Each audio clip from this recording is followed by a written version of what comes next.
Ladies and gentlemen, welcome back to the analysis of YOLENO TV. I hope you're well.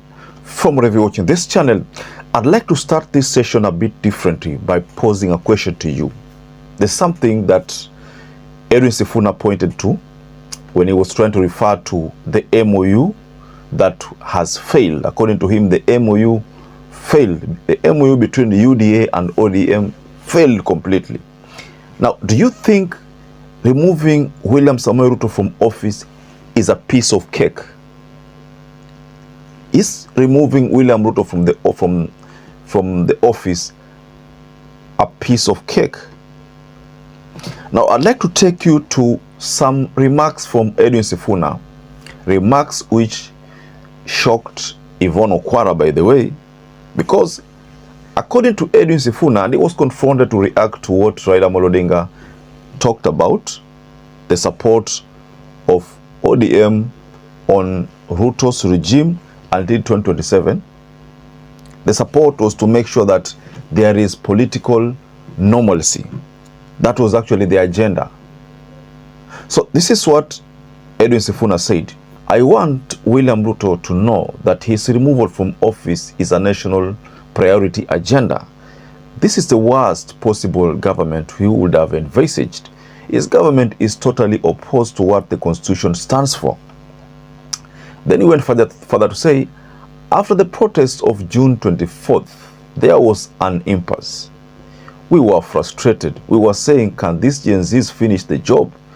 They were to kick Ruto out. The accusation that we took advantage of anyone is unfair.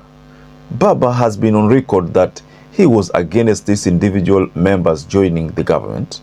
The idea at that time was to have a conversation with William Ruto to have a transitional mechanism that would restore the country back to the people.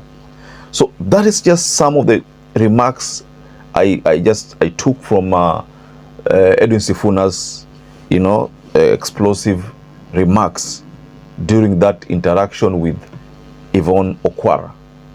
Now, in this analysis, ladies and gentlemen, I want us to focus on this point that Edwin SIFUNA is bringing on board, that removing Ruto from office is a national agenda. Now, before I explore further on this story, please take this opportunity, like this video. I've discovered that many of you good viewers watch our video, but you forget to like. Please like, and don't forget to subscribe if you're not subscribed, to make this channel grow. And to our existing subscribers, I want to continue thanking you so much, because without you, this channel cannot grow. Argument for entering into this MOU was twofold. First of all, it was for the sustenance of life. For the sustenance of life, that we were losing people unnecessarily. That can we all agree that this is not something we need to continue doing? We need to stop killing our people. That was the first argument. The second argument was the sustenance of the democratic state. So Ruto is getting his end of the bargain because the democratic state is being sustained at least until 2027. But our people are not getting there. They're still being killed.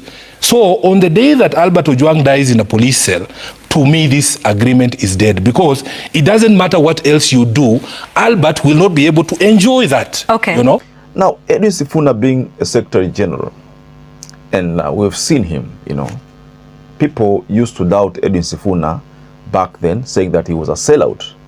But he has proved to the opposition that he stands by the policies, the beliefs of ODM.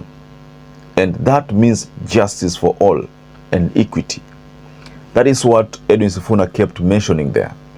Now, on the support of ODM on UDA, based on SIFUNA's comments, is that for the first time,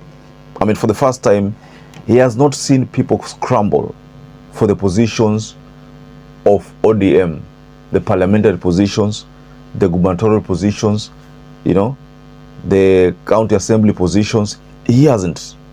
Initially, people would scramble, fight for slots and the like, but this time round, he has seen a departure of that pressure that used to be felt in 2022, 2017, and 2013. This time round, according to him, he says that watu wengi hawajashow interest ya kusimama na ODM, hawaleti ile pressure.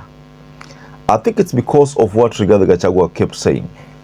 And Rigathi Gachagua kept saying that ati Raila ameisha politically. He said that in Boston, during Boston visit. He said that Raila ameisha is ni mtu ambao saizi hatuwezi kuangalia anymore, alikuwa kitambo.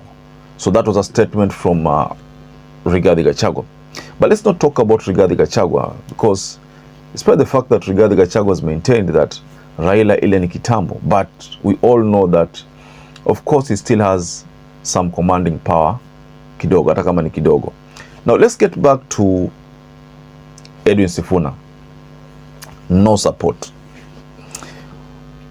If that is the case, because Edwin Sifuna is the Secretary General of ODM and he has maintained that yeye hawezi fanya na Ruto, it will be hard for Raila Amolo Odinga to now work with William Ruto if the party decide to distance itself from Raila, or rather from the union between UDA and ODM, kwa sababu Raila hawezi enda mwenyewe unless atakuwa ameenda kama kura moja. Umeona tayari kuna hii chama ilitengenezwa ya DNA.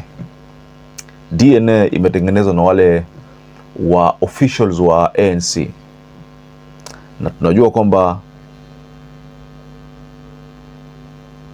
Musalia Mudavadi alivunja ile chama yake ya ANC akaingia UDA, alivunja.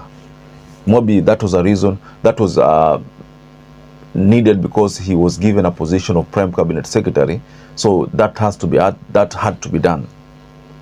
So that DNA is another pressure on William Ruto, because again, nothing stops Raila Amolo Odinga, rather nothing stops Musalia Mudavadi from vying on a DNA, hata kama anapata kura kidogo. So there is also that reality.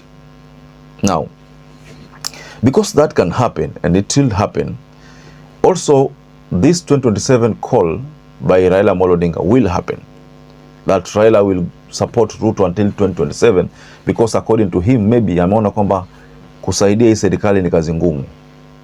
There's a friend of mine now I met somewhere in Nairobi. We were having some chit chat on this MOU, the union between ODM and UDA. Now that friend of mine initially alikuwa amesupport hiyo union, lakini akasema kwamba with the way things are unfolding, ni kama kusaidia rais ni ngumu, itakuwa ngumu kumsaidia kwa sababu already ana mess, you know. That time alikuwa anaongea baada ya rais kusema kwamba mtu apigwe risasi miguu. Sasa hiyo ilikuwa ni tamko ambalo lilikuja vibaya kabisa na ilitoka kwa rais. Alafu baadaye Koech akatuambia kwamba asipigwe mguu tu, apigwe risasi aende. Unaona? So hayo matamshi hayakuwa mazuri. Yani inaonekana kwamba hii serikali tunaisaidia, lakini sio serikali ya mwananchi. Yule rafiki yangu aliniambia kitu kama hiyo, lakini that was his own opinion. See, kila mtu ana opinion yake. I don't know about your own opinion. Do you think kusaidia serikali ni ngumu sana? Ebu just go below in the comment section and tell us whether you think helping this regime is an uphill task. Ni kazi ngumu sana. It's like an ant climbing a hill, you know, helping this regime. So, ladies and gentlemen, based on Edwin Sifuna's remarks, kwamba removing the president from office is a national agenda, what do you have to say about that? Just go below in the comment section and tell us something about that. So perhaps if you're watching this video and you've not subscribed, take 1 second and subscribe, like this video. Until you catch up again, stay safe and stay blessed.